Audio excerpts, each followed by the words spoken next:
Hello and welcome back to Trailblazer MTG. My name is Paul, or Prop, and in this video we have the round 2 of the July Trailblazer Asynchronous League. And this week's matchup, I will be playing against Jeskai Tempo, piloted by Evil Oogie.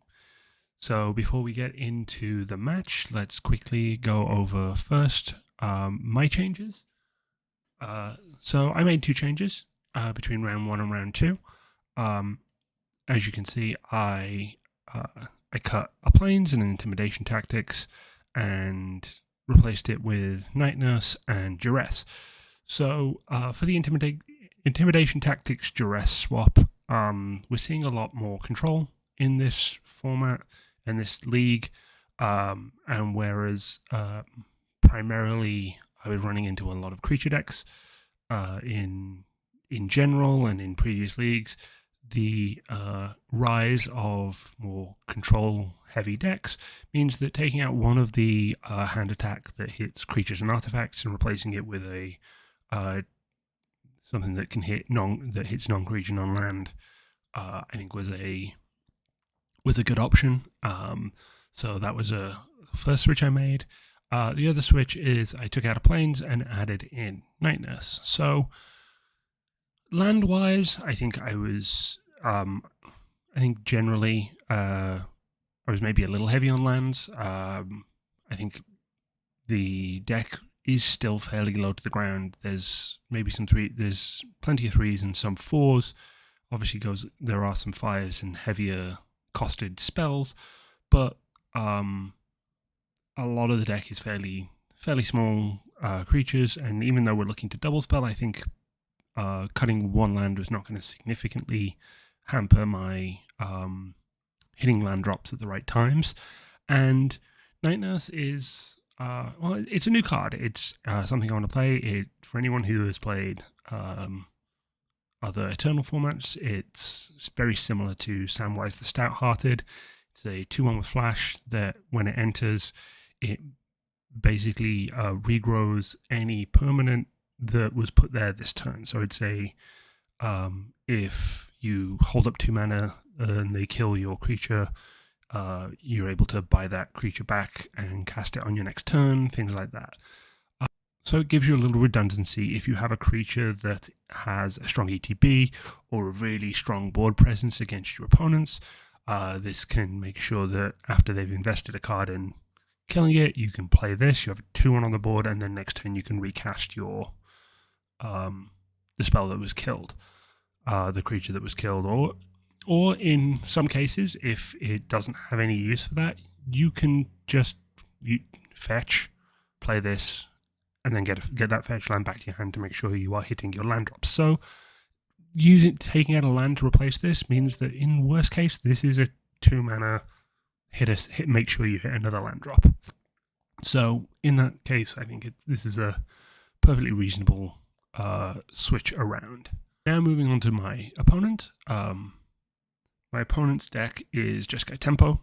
So for anyone who saw my Azorius Flash, there'll be a lot of crossover, a lot of similar creatures, a lot of similar spells in here. But let's go through some of the interesting things that they have. So Royal Scions at the Planeswalker, obviously 3 fairy, very powerful. Royal Scions, it has a +1 to loot. It has a +1 that also can push damage with the +2/+0 on first strike and trample, and the -8, which if you're able to protect it, it's not that far away. It's got a +3 times. Draw 4 cards, deals 4 damage, 4+ damage to any target. Fine. This generally has got outmoded by a lot of things, but in a tempo-y, slightly more aggressive tempo deck, I think this is an interesting include. And 4 mana Chandra. This was in my red deck wins deck. Very powerful effect. Obviously, you need to be able to hit double red, which we'll see how opponent's land setup is going for that. Moving on to the creatures. So not a huge volume of creatures, 21. I mean, it's a reasonable amount, but it's not the most creature heavy deck. Some of the, I mean, we are playing Usher of the Fallen, classic card Delver of Secrets. If you are only playing 21 creatures, Delver is potentially likely to flip if you only have then 3 Planeswalkers, and we'll take a look at let's take a quick look, 2 artifacts, 2 enchantments. So we're looking at 36 hits to flip Delver. Not the highest density in a 100 card singleton deck to be able to flip Delver, but if you can flip it, that's great. We have some of the classic tempo-y cards: Jace, Brazen Borrower, Bone Crusher in red, One Shitong and Ang, Ledger Shredder, Lion Sash for Graveyard Hate. Norman Osborn has a Grixis flip, so not probably flipping, but it is just an unblockable creature that connives when it hits. We have Kiora, Mantis Rider, 3/3 Flying Vigilance Haste, kind of hit you out of nowhere, similar to Screaming Nemesis. Monastery Mentor is able to go very wide fairly quickly, especially again with the number of non-creature spells in the deck. Spell Queller, Tersa, another 3 mana aggressive 3/3 haste that has some card selection attached to it, and Quantum Riddler. I think this, if you are in a blue-based deck, I think having Quantum Riddler in your deck is kind of a no-brainer. 2 mana, draw a card, potentially draw 2 cards if you're more aggressive, and it can come back or just be cast for 5 mana, and it's a big house, really hard to attack into, and with flying has the ability to push damage on its own. Looking at the sorceries, we have Tempo with Boomerang Basics that has a draw effect, Impractical Joke, Strangle as removal spells, and then some other card selection: Sleight of Hand, EI, Flow State, Stock Up, and obviously Treasure Cruise.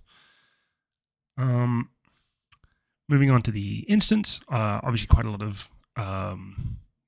of instants in this deck. Obviously a lot of classics. We got Direct Damage, the Burst Lightnings, Firebending Lessons. We got the Fading Hope, Into the Floodmaw, Bounce.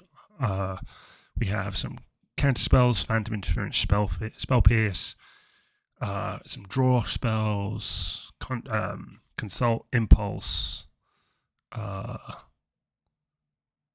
Traumatic Critique to a certain extent, and a number of removal spells: Erode, Fateful, Get Lost, Lightning Helix, Vibrant Outburst, Prismari Charm. Prismari Charm being modal. But so plenty of options across the instance, and obviously a copy of Flashback to basic, which is basically for 1 red mana gives you a copy of any previously cast instant or sorcery. Again, whether that's removal, counter, you kind of it is a very flexible card to have in a spell heavy deck. So moving on to artifacts and enchantments, don't think any surprises here. Shadow Spear, Reach and Lifelink, Cory Steelcutter, go wide, give you plenty of options to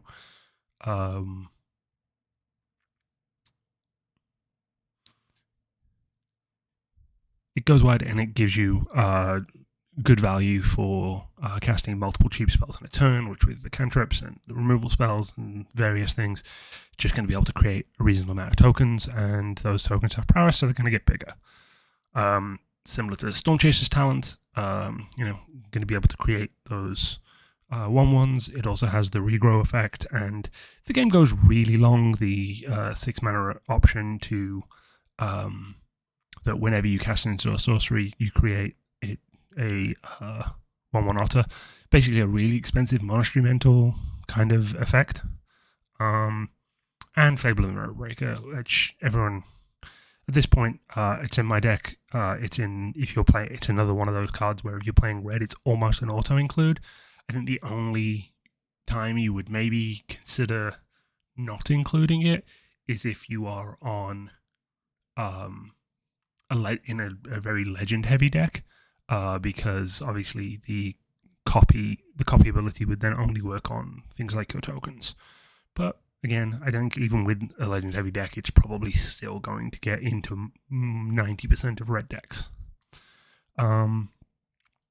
Moving on to the lands, in terms of the utility lands that we have here, I am interestingly just scanning through here. I am not seeing any creature lands, and I'm not seeing any land removal. I am also not seeing any of the Neon Dynasty lands, which is interesting. Those are, in my opinion, powerful options. They do have Xander's Lounge and Rafine's Tower, which would unlock the Norman Osborn flip. But again, this is interesting. Not the way I would have chosen to have access to black. I think this being a probably more blue heavy deck than anything else, I would probably have included blue black and maybe either the red black or the white black surveil lands, and maybe just the shock lands, the blue black shock land for being able to get fetchable untapped blue mana off a black fetch, off something like Bloodstain Mire. But the opponent has decided to go with the alternate deck of being able to cycle. I think that's a perfectly fine option. Interestingly, I don't know whether they have any of their creatures or threats that care about them drawing multiple cards. The new T'Challa Black Panther, I know, would synergize well with a Rafine's Tower, but that's not the direction the opponent's gone in. Again, very aggressive. Looking at the mana costs here, the only cards they have that cost more than 3 mana are Quantum Riddler, Chandra. I'm not going to count Treasure Cruise because the delve probably makes that a one mana, and a couple, and then one or two X spells. They do have quite a number of 3s, especially at the creature level. We're looking at Ang Bone Crusher, Brazen Borrower, Kiora, Mantis Rider, Monumental Screaming Nemesis, Spellqueller, and Tersa. But that's kind of their top end is at 3. So this is, and I think that also plays out in the land count. 36 is a fairly low land count by most estimations. So opponent could very well stumble on lands, but they have quite a lot of card selection, card draw options to find the lands that they need. And really, if they're able to get to 3 lands, they're very much online.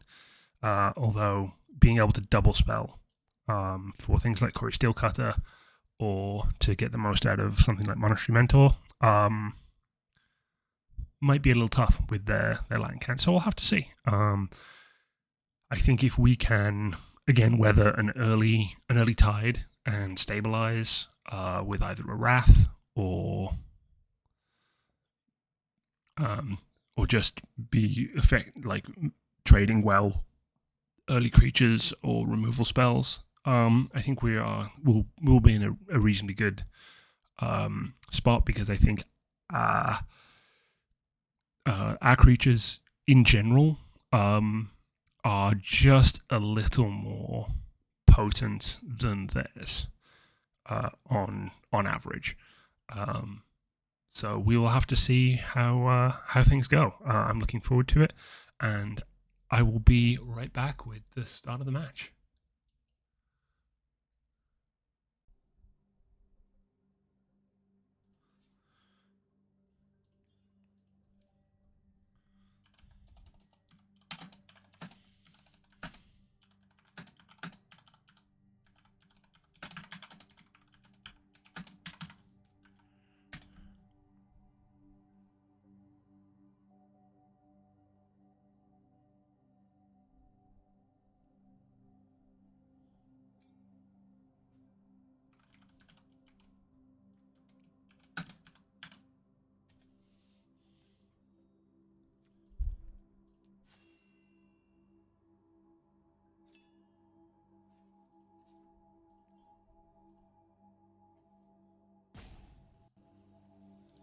Okay, and we're back and about to get into the game.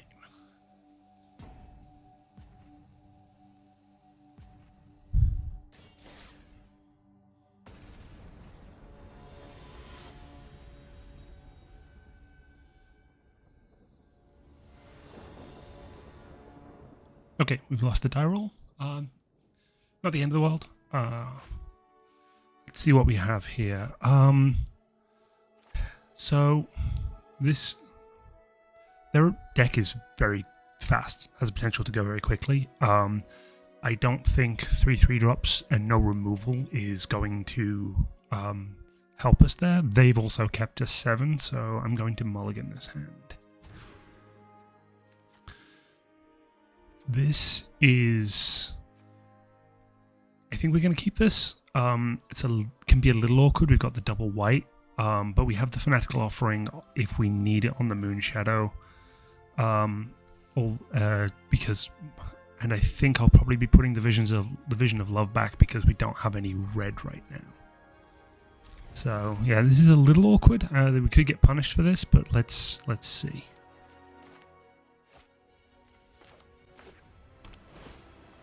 Okay, opening up with the Thundering Falls. Okay, getting a Shieldred's Edict is good. That's a good early removal spell.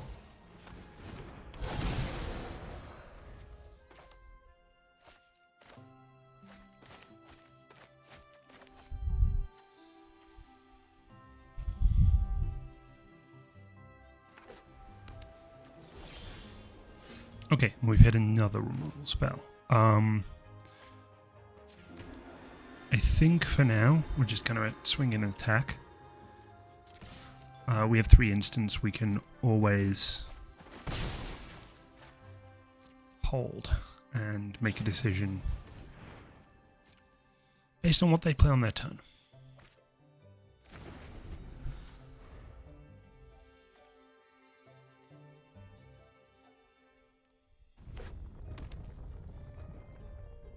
We really need to find a land next turn to get ourselves... okay, if they're doing that, then I am going to sack it in response to try and draw 2 cards. If they try and counter this, it's still a 2 for 2. Okay. Okay, we've hit our 3rd land. We do have 2 double white cards in hand, so I'm gonna play this and just pass the turn. We still have 2 removal spells up, depending on what they're able to do. So currently they're still looking for some options, trying to sculpt their hand in a way.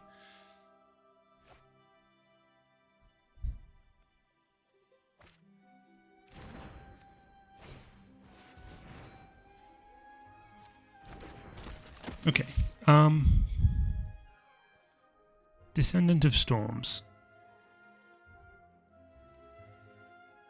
I think at this point I'm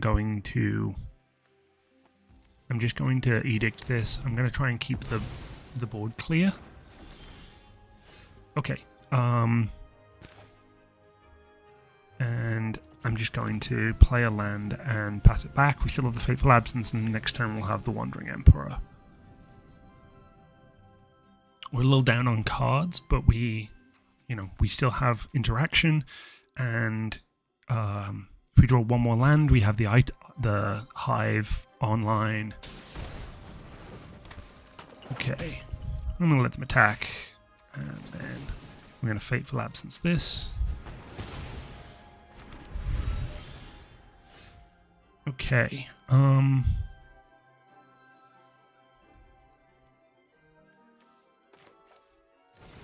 I'm going to play the Rat King.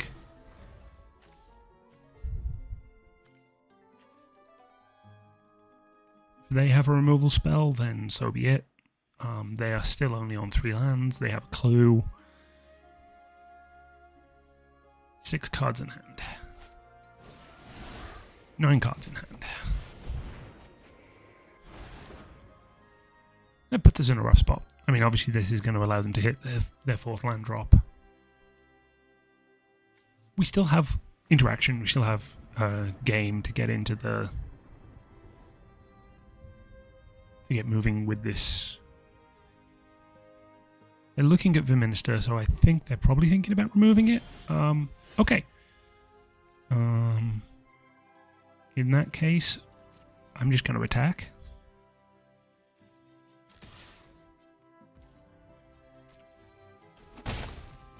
Because we have game on their turn. Probably just going to...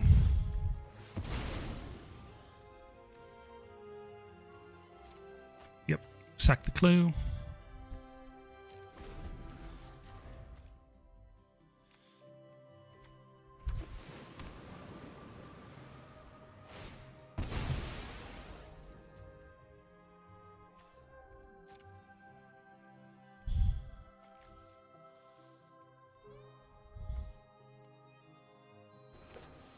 They instantly sacked and shocked in. That makes me think this might be a Quantum Riddler, the 5-drop. Could also be 4-drop Chandra with a mana in reserve. Monastery Mentor. Okay.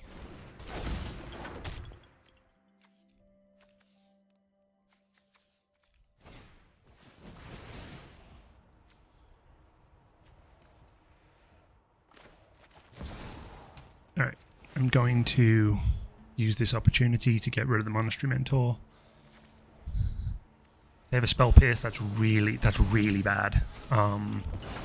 That's why they fetched. I should have probably seen that coming, but...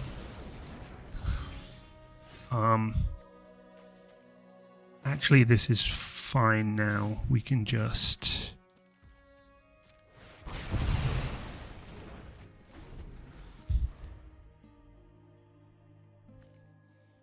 Not finding a 5th land has been rough. Like, the Eye Tyrant would have been a really useful thing to be able to swing in with. But we do have a Settle if we need it. They're able to continue to develop pressure. And we have the Wandering Emperor.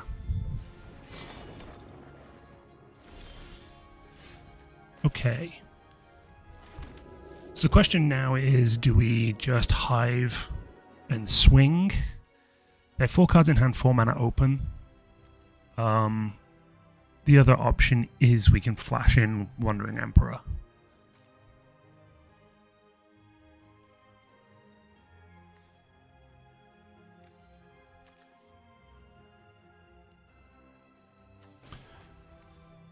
I think right now our best option would be to see what they have against the Hive.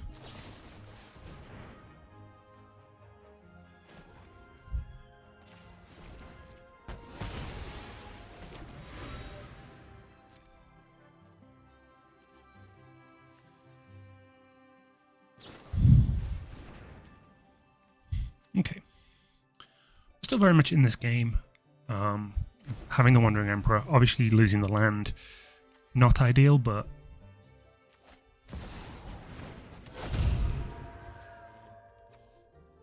not a great one to see. Especially with the Shadow Spear attached.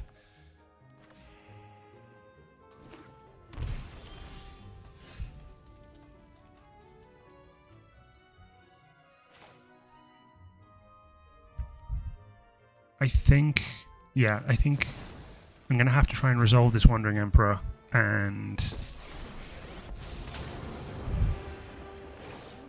exile the Screaming Nemesis. I don't want them to untap before they do so.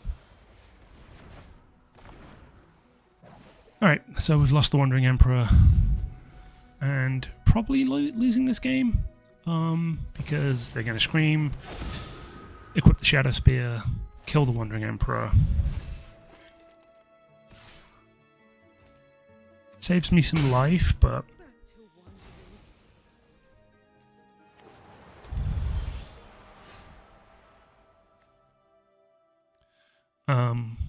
this is interesting.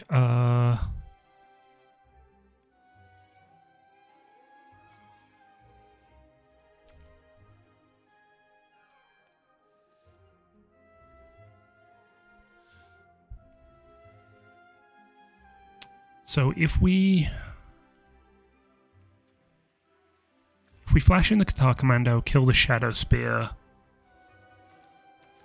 block and then kill the Shadow Spear, we don't take any damage next turn. But it still leaves us a little down, but I think that's for the best. If they play another haste threat, we can settle. So I'm just going to pass this turn back. I don't think playing Fable of the Mirrorbreaker here helps.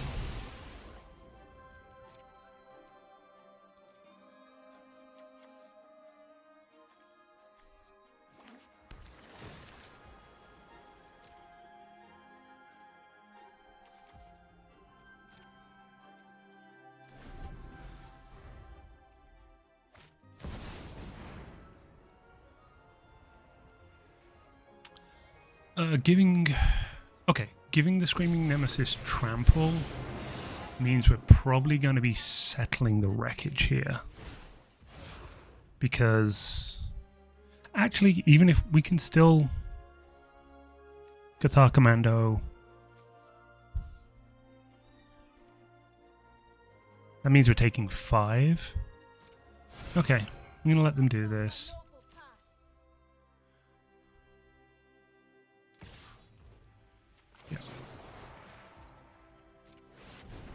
If their last card in hand is a counterspell, then so be it.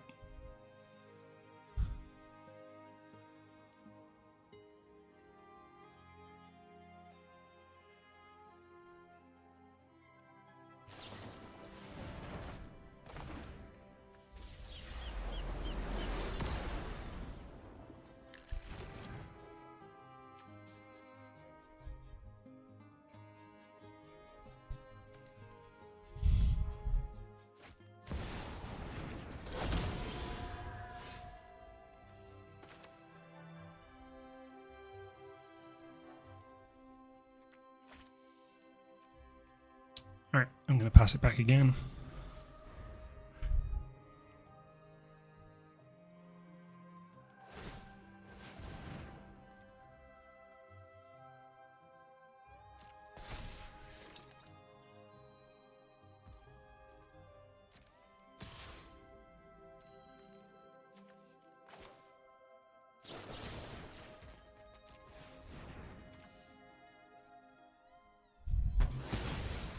Okay, so we were able to deal with the Screaming Nemesis at the 3rd, 4th time of asking.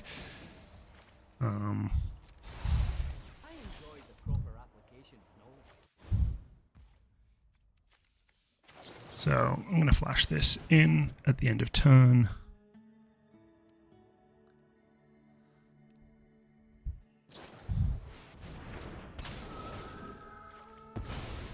Okay.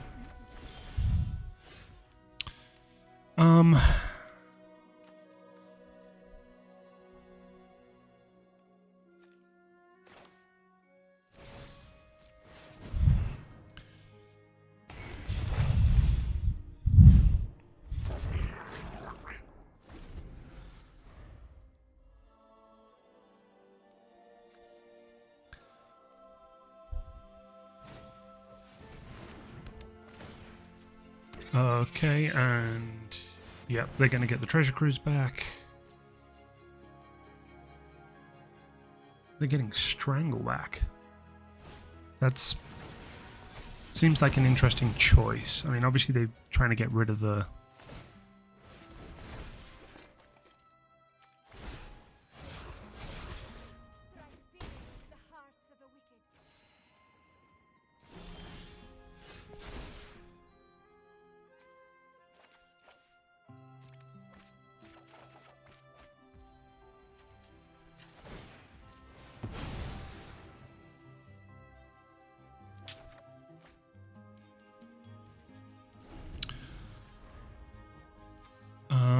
so 5, 6, and then 5 damage. I go to 1.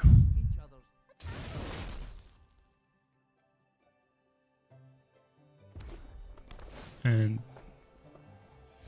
I would be surprised if they don't have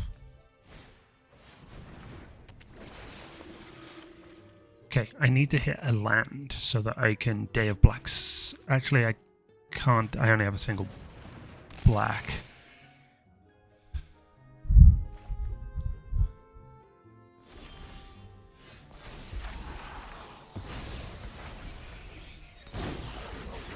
Alright, I'm going out on my own terms. So, getting stuck really badly on mana. We only saw our... obviously, getting one land removed with a removal spell. And then not being able to... I mean, obviously, by the time we hit the Urborg, we needed to dig for answers. Okay, so once again, we have early interaction. We have a Gix. It's a little awkward.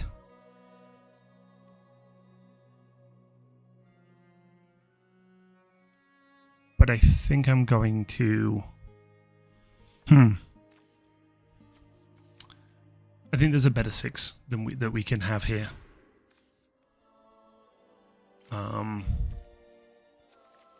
This is a much worse 6 because we have the top end of our deck. So, and now we have no lands. And okay, so this is, I guess, a keep.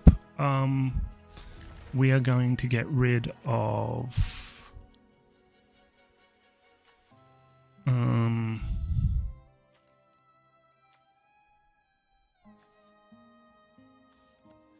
I'm gonna keep... no. Yeah. Alright, this is the best we can hope for.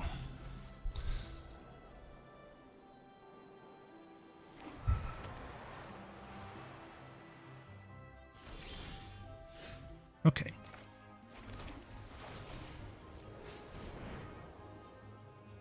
This can allow us to rebuild with the Voice of Victory, assuming it survives. If it can survive through and we're able to attack, we have the Village Rights for the Mobilize token, which will allow us to draw some cards and hopefully draw back into some interaction which can get us back into the game.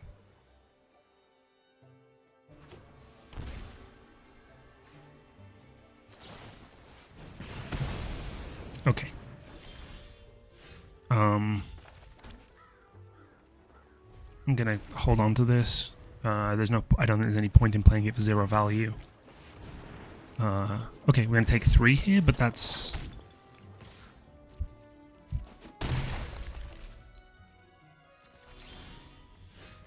okay.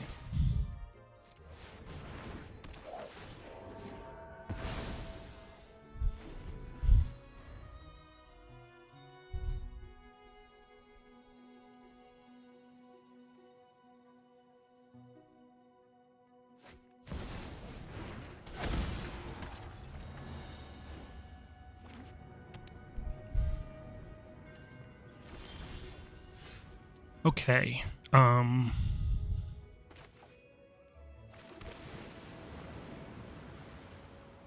am going to go get the Sacred Foundry. I'm going to pay 2 life, and I am going to Fable.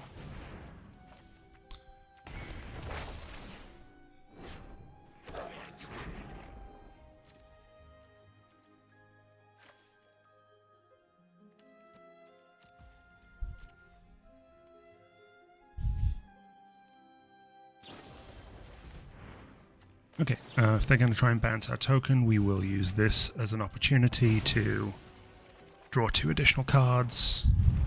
Okay, these, I think I'll be discarding the Obnix list, but I'll keep hold of the Lightning Strike as a way to potentially deal with one of the options that they have.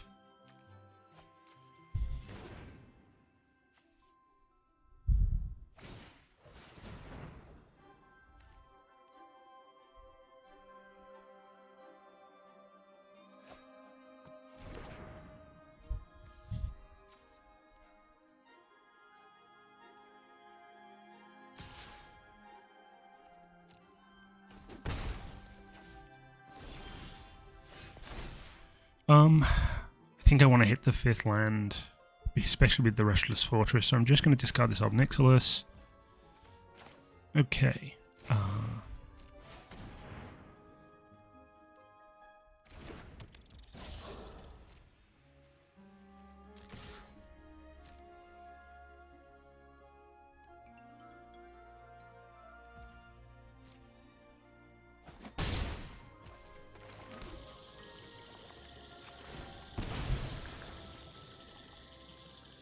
I'm going to go get probably a black-white.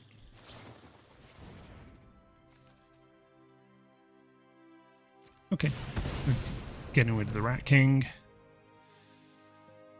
I'm going to go get the Shadowy Backstreet. Let's get a look at what we have.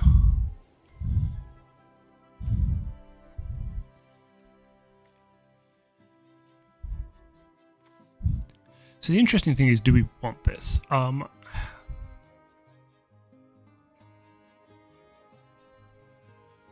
think this is a reasonable thing to leave on top. We have the double black and 3, which does deal with most of their deck. So I think I'm going to leave this on top. And we have the Lightning Strike if they go to play anything that we want to deal with.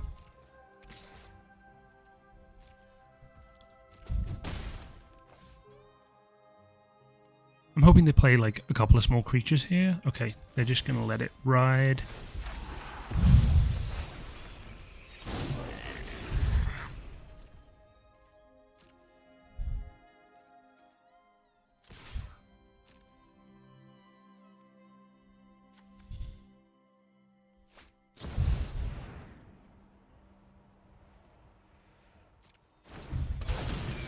So this then is a good Lightning Strike target.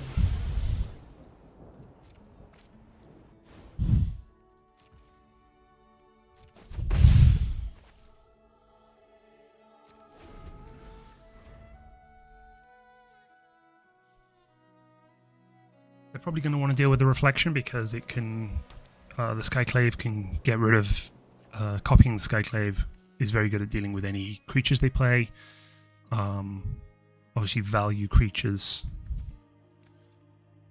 very powerful. There are a lot of creatures that provide value just by sitting around.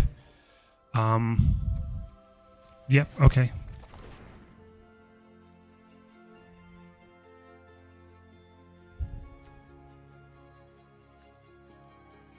Are they thinking of... Okay, they're going to transform...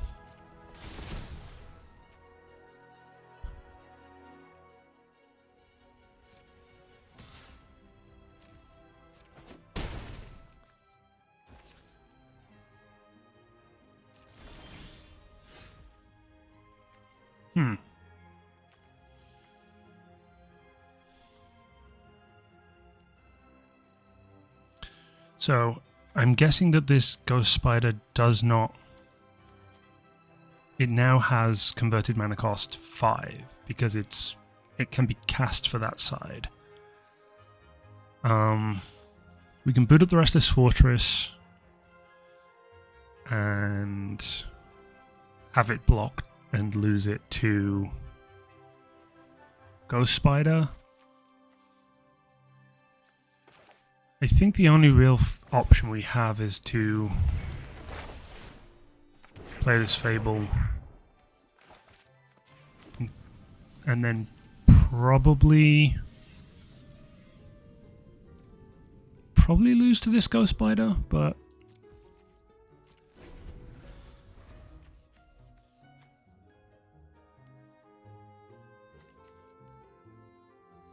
actually only one land away from Day of Black Sun being...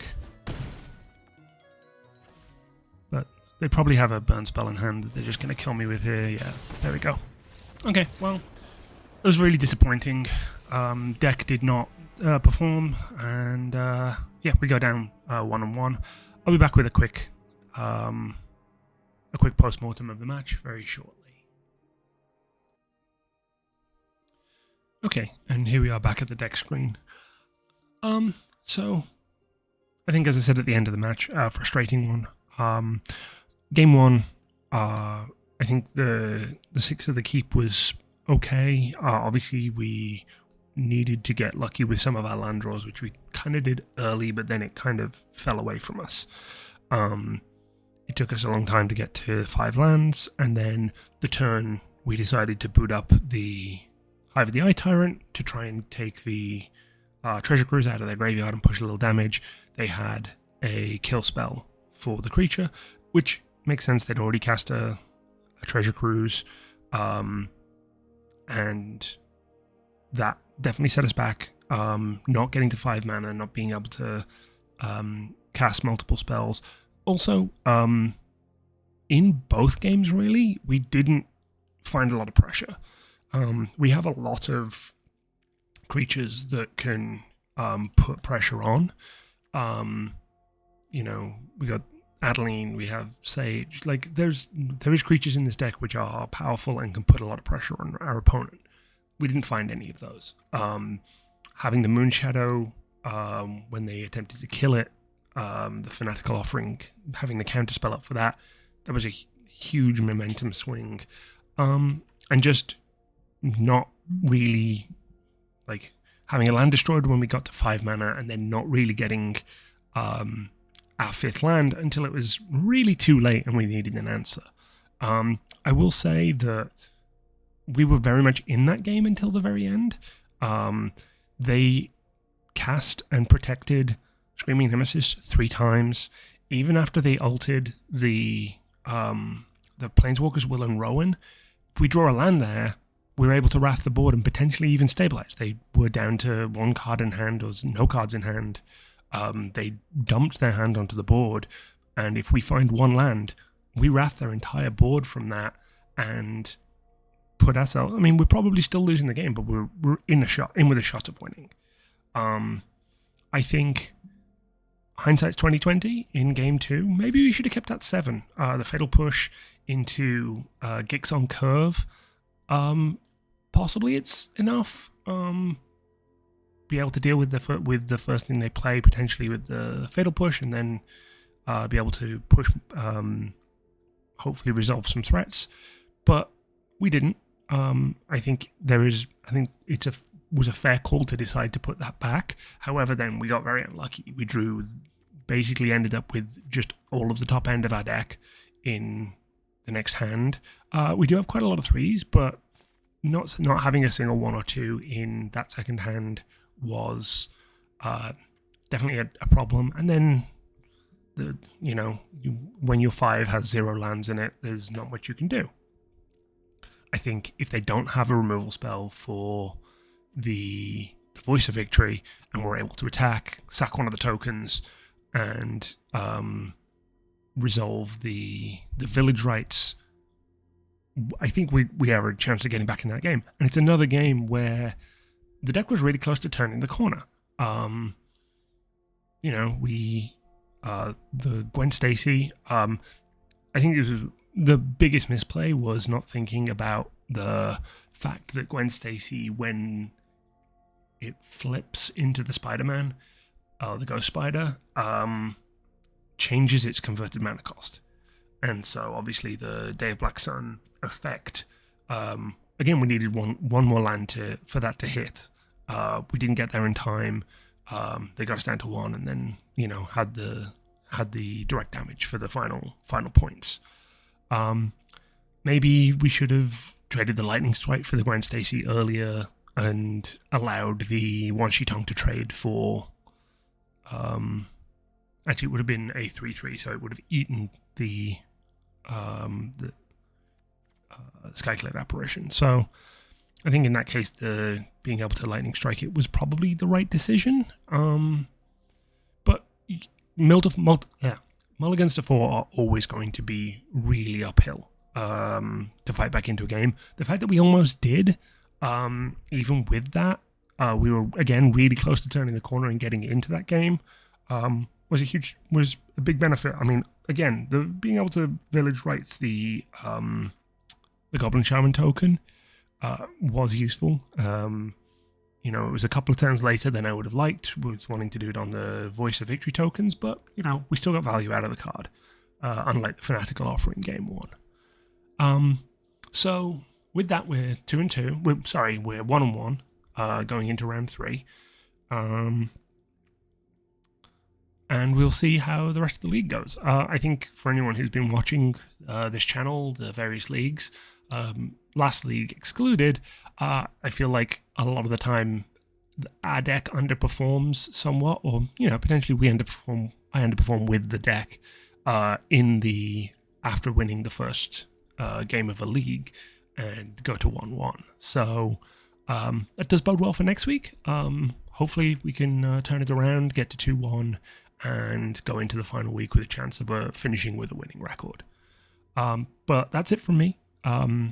If you enjoyed this video, please like it. Please subscribe to the channel if you have a moment. Really helps out. We're trying to grow this channel, grow the format, and leave a comment. Would you have kept that 7 in game 2, or would you have shipped it back like I did? But until next time, thank you for watching and have a wonderful day.